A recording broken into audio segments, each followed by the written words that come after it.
Welcome to TestTube, the future of knowledge repository.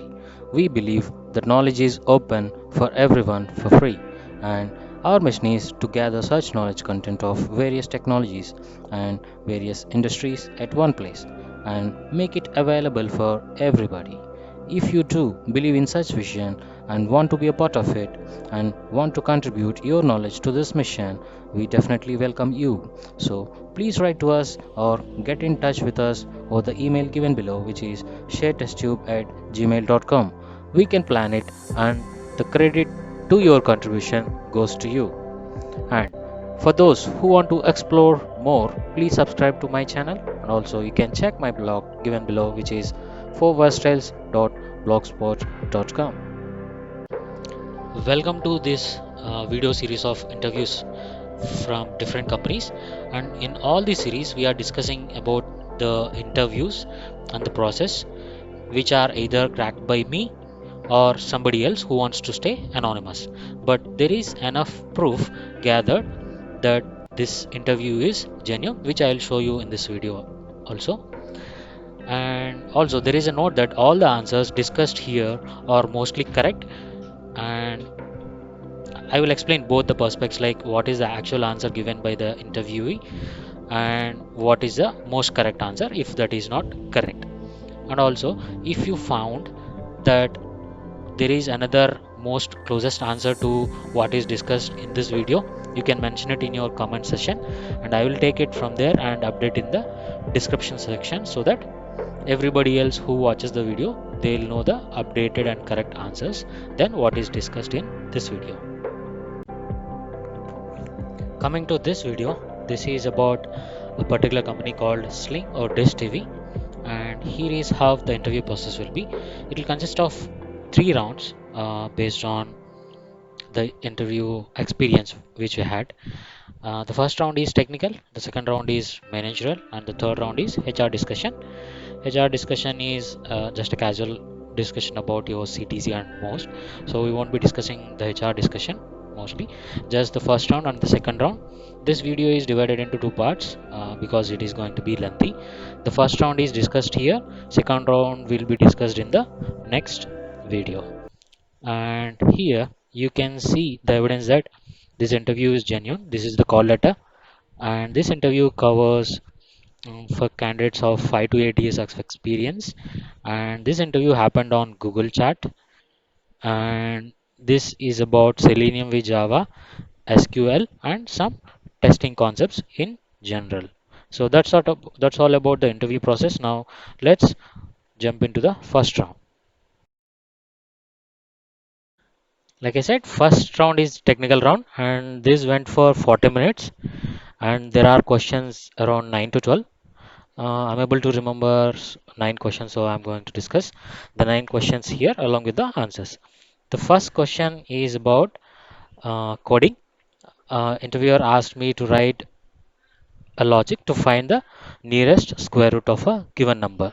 So I'll give you some 5 seconds. Just think of, and I'll discuss the solution.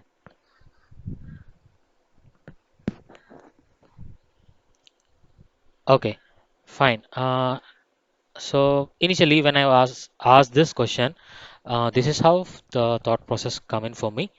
So I was asked to find the square root. So I tried to answer, there is this math function which is square root, which can give the square root of a given number. But I know that that is not what interviewer is expecting. He is expecting me to write some logic without using the predefined function. So then I started thinking, how do I do it manually? So normally in our learning process, what do we do is we know how to do a square. Like if 4 is given, we'll know that 4 into 4 is giving 16 for me. And like this, we can tell the squares easily. But when we are asked about the square root, actually there is no calculation. We give the answer based on what we remember. Like for example, if somebody asks you to give a square root of 625, you can give the answer as 25, because you know that 25 into 25 is equal to 625, but you actually don't know a way how to do it reverse. Like 625 is a square root of uh, what.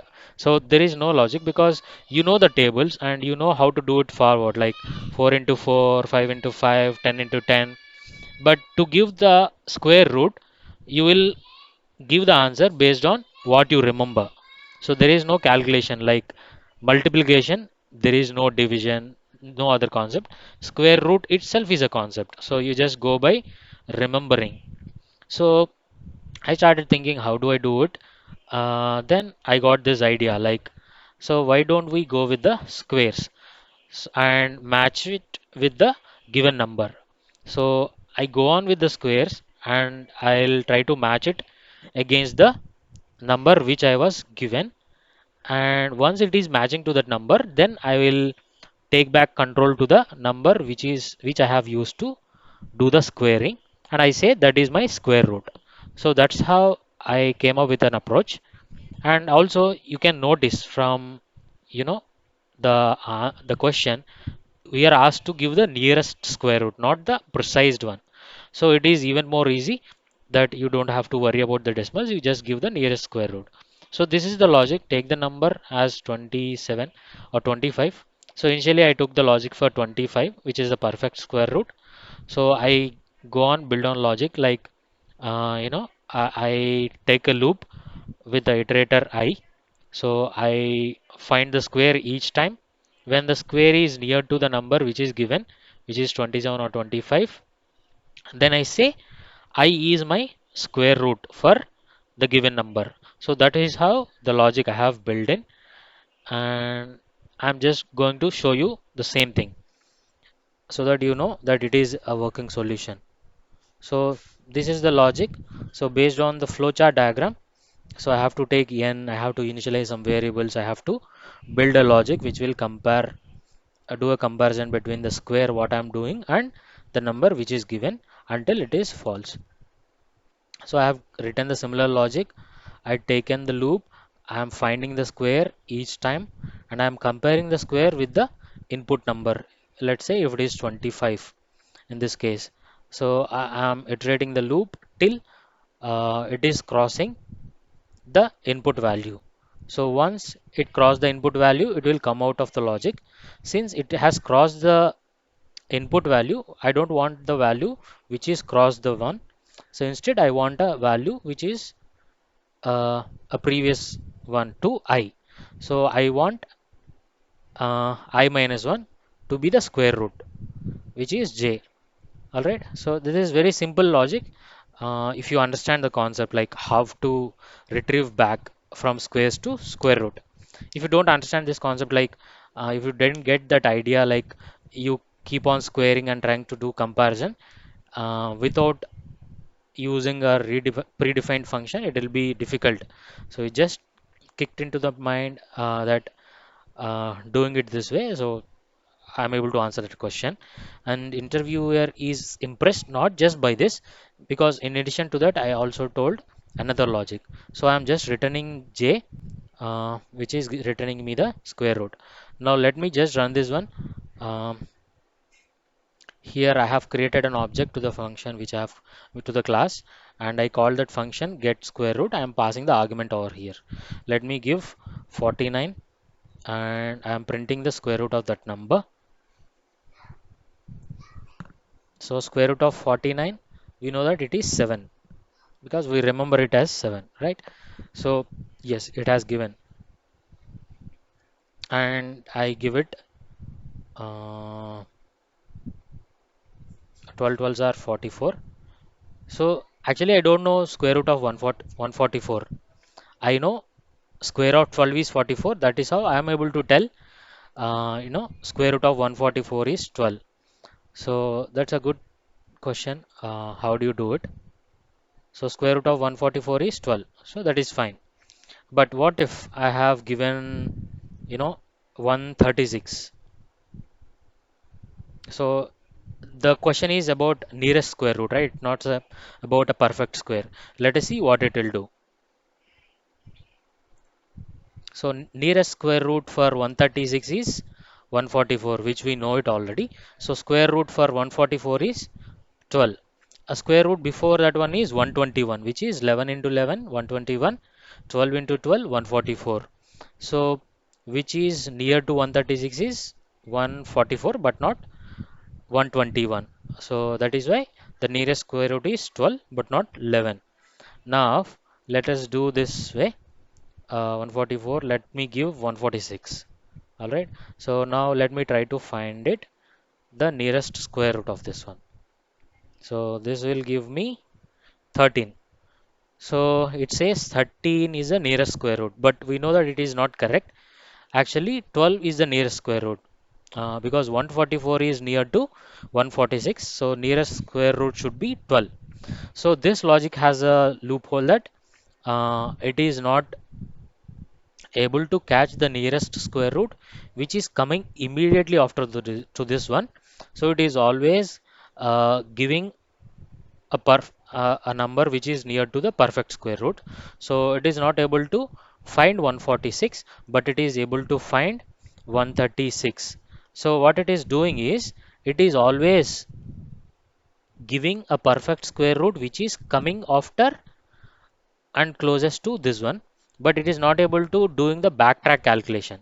All right, so from this example it is clear that our logic is not perfect, and the interviewer here is impressed because before he asks me, I myself told that this logic didn't work correctly, we have to do a comparison, and I didn't write the logic, I explained it. So I wrote the logic only till this part which I have just shown you, but I have explained in theory that how this logic will fail and what do we have to do it. Let me explain the other part which will capture the other case also. So here this particular logic is enough to find some of the cases. For the other cases, we have to add an additional logic which is this one.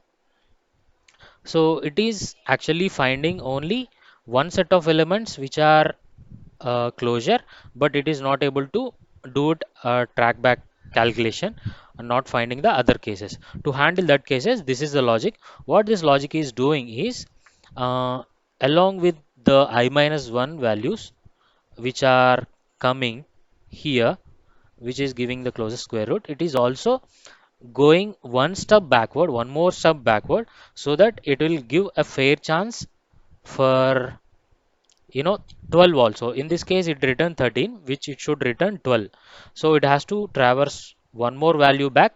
That is why we have introduced another variable which is k, which is one more step backward to the actual square root which we have captured so far. So that is the logic what it is doing. So what it is doing is it is capturing one more lesser value. Here I have just changed the logic. So here I have defined these variables out of this loop. That is why it will look like I minus 1 and I minus 2. But however, since we travel back to this loop, so ideally these are equal to writing here as I and I minus 1. Since I came out of the loop and I wrote it, I have to write as I minus 1 and I minus 2. Just bear with this concept. But okay, I have explained it otherwise in this logic. So the point is, I travel back one more step forward, and what I'm doing is, I'm comparing, um, I'm doing a subtraction. Uh, okay, subtraction logic over here. Um, and I am trying to find the best square root. So let's go by the example so that it will be easy. So this is the logic. What I have done is I am collecting two square values. One is j square and one is k square. And j square is the one which I am actually using so far. And now I am taking k square, which is a lesser value to j. So 13 is going to be my j value and 12 is going to be my k value in this particular example, wherein we wanted to find the nearest square root for 146, which is 144, which is 12. So I just took one value back and I wanted to give k also a chance. And how do I do it is I do k square and also I do j square. I'll try to compare it, like I'll subtract these square values from the input. So I'll subtract these values from the input, and I'll compare which one is having the lesser value, then that is the closest one to the actual value. So to go by an example, if 146 is my input in this case, okay, so j square is giving me 12 into 12, 144, and k square is, sorry, j square is giving me 13 into 13, 13, okay, 229, and k square is giving me 144. So in our earlier logic, it said 13 is the nearest square root, which is square of 229, which is wrong. So 144 should be returned. Now I am giving a fair chance to k square also. How I am doing is I'm doing subtraction of 144 and 146 and 229 and 144, and whichever has a lesser subtracted value, I'm going to return that one as the nearest square root. So that's the logic over here. So there is one more additional complexity that is involved. Uh, Whether you should do input minus that square value or that square value minus input. To do that, I have introduced one more. I had to introduce one more logic to compare. It is less than j square is less than input, or j square is uh, greater than input. All right. So if it is less than, it will go to this logic. Otherwise, it will go to this logic, which is in this case input minus the squares. In this case, squares minus input. So that's all. So now we understand this logic will work fine in any case. So I didn't write the code for this additional logic. I just explained it in theory that I have to go for a subtraction logic to compare the nearest values. And this is the code, how it will look like. Now, see, earlier it has written 13. Now let me run this code again. It should return 12. See, it has returned 12 because I have additionally implemented this logic also, which will handle the other condition which we are not able to handle earlier. So that's the perfect logic to find the nearest square root. And there are also predefined functions which you can explore, which is square root function. And there is one more formula directly to find the square root, which is like square root of a given number equal to something like t plus t by n and divided by 2. So wherein t is equal to the actual number divided by 2. So there is this formula also, you can check it in the internet. But this is how I have explained this one, and interviewer is impressed because I am able to tell this logic quickly, and also in addition to that I have already explained the other case which is not handled by the first logic. So yeah, it took a lot for me to explain now, but I have taken very lesser time to explain this logic. Now let's move on to the second question. The second question is on SQL query to retrieve the last five records. So this interview is also about SQL queries that interview is expecting from me. So this is the question, and normally I'm familiar with the simple select statements and some nested select statements, update queries and insert queries. But this is something which I haven't worked on earlier. So I started thinking about it. Then uh, the first statement that occurred to my mind is a simple select statement.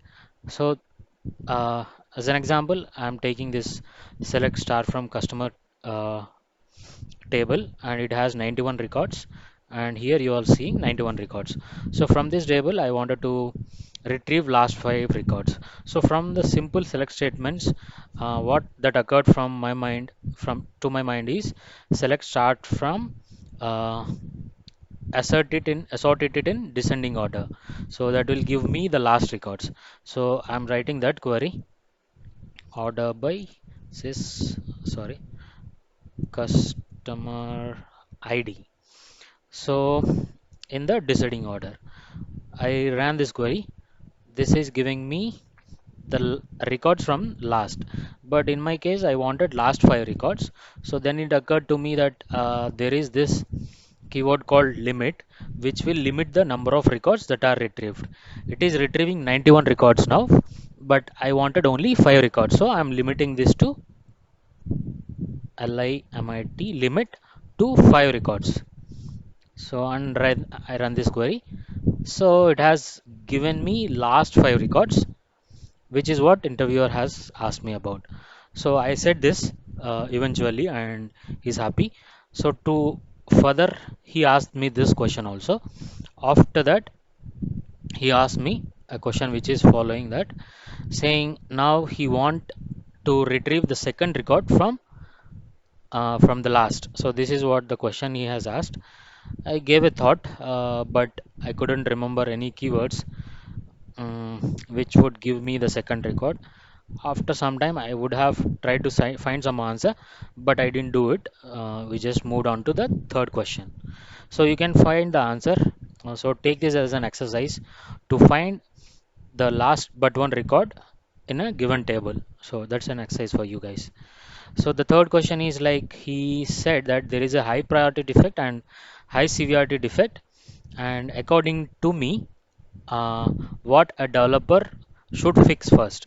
So that's the question, and I said that high priority defects should be fixed first, and I explained with an example. But the interviewer said that it should be high severity defect that should be fixed first, and he gave his example. So in both the cases, the answers are correct. In my example, that is correct, and in his example, it is correct. But he tried to convince me that it is a high severity defect that needs to be fixed first, and that is actually correct. But I'll try to explain it, the both versions. Then you can have your own version and fix an answer for this question. So my explanation is that high prioritized defect to be fixed first. So the example which I took is there is a defect with high priority. The example is that the defect is in such a nature that it is visible to customer, but it has highest priority because that needs to be fixed first as it is visible for the customer. But when you see that severity of the defect, it is not impacting the functionality of the application in any manner, but it is disrupting the business the way what is represented in the uh, GUI. So that's why it is high priority defect. So in that, and that is high priority example, then there is this high severity defect, which is like the application is getting crashed if you do certain action at a time of 12 p.m. and 20 minutes and 31st second. So only if you do that event in that particular time frame, you will see that application is getting crashed, but for all the other timings it will never crash and it will work perfectly fine. So that is an example of high severity defect, but the probability of that defect to happen, that application to get crashed, is uh, impossible, like one out of millions of cases. So that is an example of high severity defect I take. So among these two defects, I said that high priority defect, which is like having a defect which is visible for customer, which is impacting the business, though there is no much impact to the application, it should be fixed first. That's my explanation. And the interviewer has taken another example where it is convincing that high severity defect needs to be fixed first. So that is both are correct according to me, based on the situations which I took and which the interviewers took. But I think the question itself is incorrect to certain extent. The question should be this way.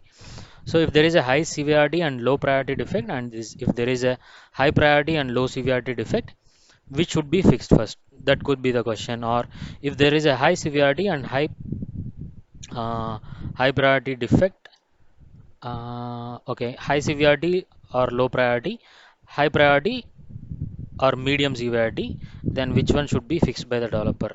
should be the question, is what I believe. So let me know your opinions in the comments, and if you have a better answer and better explanation, please discuss in the comments. So now let's move on to the fourth question. It is about to find the number of URLs in a given web page in Selenium. So this is a simple question. You know that there is this method called find elements. So using that find elements, you can retrieve elements satisfying a property, common property. In this case, the property is going to be the tag name, which is with A. A means like it is representing the URLs or the hyperlinks. Um, so that is what it is. So you have to find out the elements which are having using the web locator strategy to select the tags with value A. So that is what is going to give the list of the elements. Take the size of that uh, list, that will give you the number of URLs in the given web page. Now let's see a demo for this one. I'll show you a quick demo so that you know that it is working and how it is working.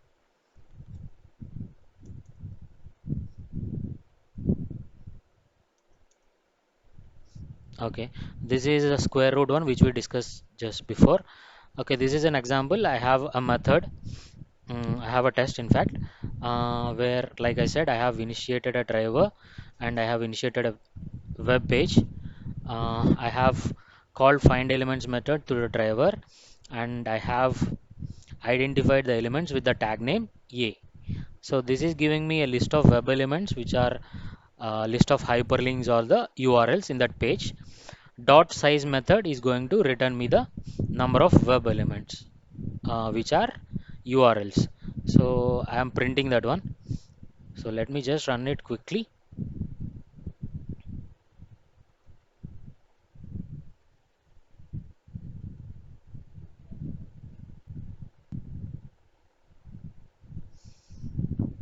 Okay, it is running the test. First, it is launching the Chrome driver and it has opened that web page and it maximized the web page. Probably by now it would have got the number of URLs already. See, the test case is success and number of URLs in this page are 6. Let us just see that it is really 6 or not. Uh, According to your visible eye, this is one link. This could be second link, 3, 4, 5, 6. You see the hand button, which means that this is a link. So correct, these are 6 links. Let's just do one more thing. Um, Let us try to print the URLs so that you know that what are the URLs. So I am disabling some comments.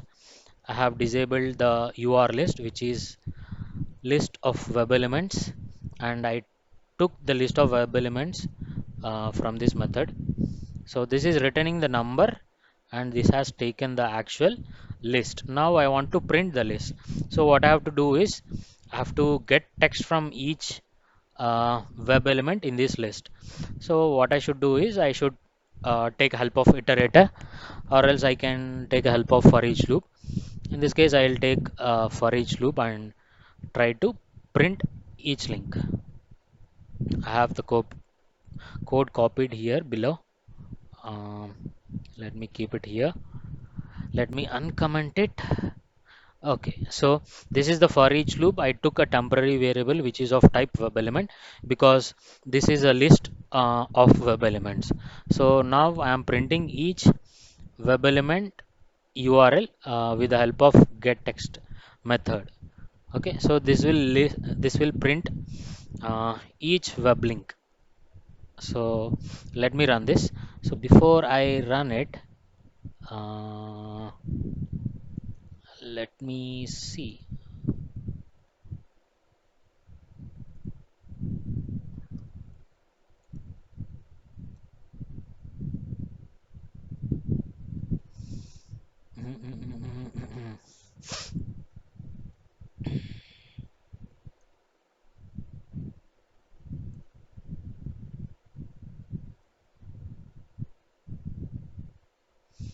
I'm trying to put an implicit wait condition so that it will wait for some time.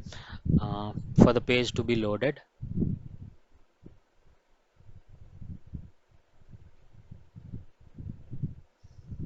Let me give 10 seconds.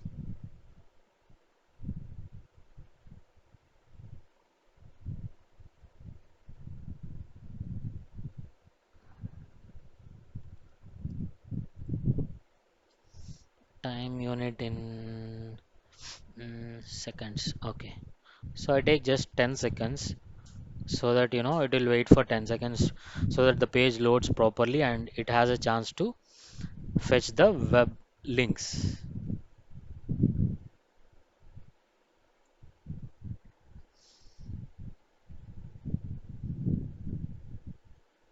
So while this runs, let us see. Okay, it is running. It launched the browser and it opened the orange HRM page. Probably it would have run some tests. Okay, it ran it. Okay, fine. Six links. Web link 1 is forgot password. Web link 2 is orange HRM. Uh, the other link. Okay, this is correct. So this is orange HRM. Probably these are not having any text property, so it didn't return anything. So that's all, but it is working, so that is fine. Now let us move on to the other questions. Let me close this one. Let me close this one also. So the fifth question is about how do you do testing using multiple browsers, or otherwise how do you do cross-browser testing in Selenium. So there are many ways to do cross-browser testing. With the help of Selenium grid implementation you can do it, and with the help of there is another way, I'm not remembering now. With the help of test ng XML, by the help of parameter, by use of parameter you can achieve testing for multiple browsers. So here I have just explained with the help of parameter. So in test ng XML there is this tag called parameter tag. So you can use the parameter tag. You can use the parameter name as browser and give the value either Chrome or Internet Explorer or Firefox. So this is how you do it as in step 1. So the step 1 is that you define the parameter in the test.ng XML. In step 2, you'll write a method which is setup method, which will take the browser as a argument, and inside this you'll write a logic with the help of case statement or if statement. What could be the browser? If the browser is Chrome, then it will initiate the Chrome driver instances, and if it is Firefox, it will it will initiate Firefox driver related instances. Similarly for Internet Explorer, so it will do the corresponding. So that logic is there defined in setup, and browser is your argument. And how this argument is going to come from is this going to come from the parameters, and in the parameters you have a choice which browser you can choose. So this way you have parameterized the parameter name browser, and you can select the browser of your choice. And if you want to do parallel testing, what you can do is in your test.ng file you create different tests and call the same test case with a different browser by passing the um, different value into the parameter tag. So that is how you can achieve multiple browsers testing. And you can also create some threads in parallel and declare the parallel as test so that you can achieve parallel testing at the same time with the cross browser testing also. So this is the explanation for this answer. And the sixth question is about agile methodology. So this is self-explanatory. This varies from person to person on how they have worked on agile methodology. Just to brief, I have worked on uh, Scrum based agile methodology. So it is based on sprints. So I just briefed about sprints, and the explanation goes like this, but it can be explained better from your project and personal experience. So I explained like this. So we worked on sprints, and we have discussed about what is the length of sprint, and we have discussed about what are the works we do in sprint, and what are the types of meetings that occurs in each sprint. and how do we plan sprint, and how do we estimate the sprint, and what are the activities we uh, discuss in the retrospective meeting which happens at the end of the sprints. So these are some common points we have discussed in uh, the sixth question. And now coming to the seventh question. So this is about different testing techniques you use in your testing. So this is another question um, where the interviewer is impressed. All right, so I'll explain what we have discussed. This goes as this. First of all, I didn't understand clearly when I was asked what are the different testing techniques. So what he is actually looking for, the types of testings or the testing techniques which we use for execution. So what I said is I said that there are different testing techniques which we follow at execution and also test design phase. And eventually, when we are designing the uh, test cases using these techniques, it by default implies that they are followed in the execution point of time as well. So that is how I explained, and I explained what are the test design techniques. I said that we have used equivalent partition testing, boundary value analysis, and cause effect graphing, which is otherwise decision table, and exploratory testing and error guessing. So I have explained that these are the techniques which we used to design the test cases. So which eventually implies that these are the techniques which are underlined for execution also.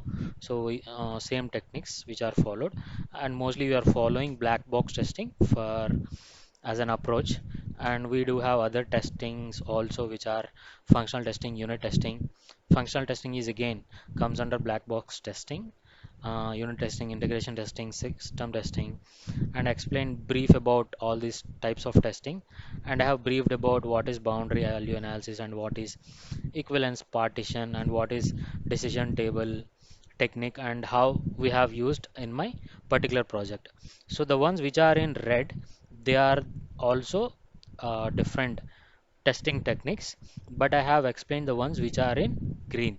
So what I'll suggest you is you'll discuss only those particular techniques which you have actually explained, actually worked on your project, so that you don't fall into a trouble of explaining something which you haven't worked on. So my explanation goes like this in brief. When it comes to, I said like I have used decision table technique. So I have given an example wherein we got into a situation that we have too many combinations that we wanted to test. So the combinations are becoming impossible to trace. So to simplify it, we have to come up with a table wherein we check what we wanted to cover and what we are missing. That way, it helped us easily to cover the test cases effectively against the requirement. So that is a situation where we have used this technique, and we use normally from time to time the equivalence partitioning and boundary value analysis technique while designing the test cases. So I have explained, and most of you guys are also using these techniques actually, but the only fact is that you didn't remember or you won't realize actually that you are using these techniques while you are designing the test cases. So what you do is you just try to explore these concepts, what these are, and try to imply to what you are already designing. Then you will get a sense out of what you are actually, how you are designing the test cases and how they can be related to this equivalence partitioning and boundary value analysis. So that's the suggestion. You can do a small exercise after this video that will help you a lot for sure. And the next question is about brief me about your roles. So this is self-explanatory. You can about explain about your roles. And when it comes to me, I have explained my roles and how I'm managing the team, and how do we distribute the work and how do I help the team members. So there is an effective way of representing this. I will discuss it later in this is the common question for many other interviews. Since it is becoming more in length for this interview, I will leave it to you guys. And the last question is about test metrics. So there are many metrics that you use from your project, and it varies from company to company and project to project and from lead to lead. So I have explained some of the matrices which I have used in my account. That is like certain pass percentage out of the number of tests executing, fail percentage of the tests executed, schedule variance of the project, which is in turn meaning that what are the planned dates and what are the actual dates, and what is the percentage of variation in it, and percentage of total tests executed out of total which are planned. Normally this is 100%, but there is a target of 98% is an exit criteria for us. And plus some defect related metrics, which goes like this: number of valid defects, percentage of valid defects, percentage of rejected defects, percentage of fixed defects, and defect arrival rate. So these are some of the metrics that we use for account. So that's all about this particular interview, and the interviewer is very much impressed.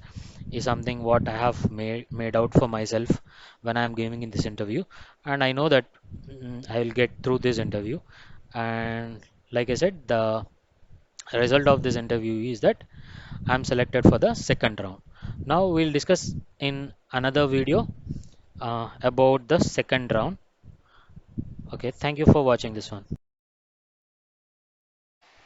If you like this video, please like it and share it to your friends.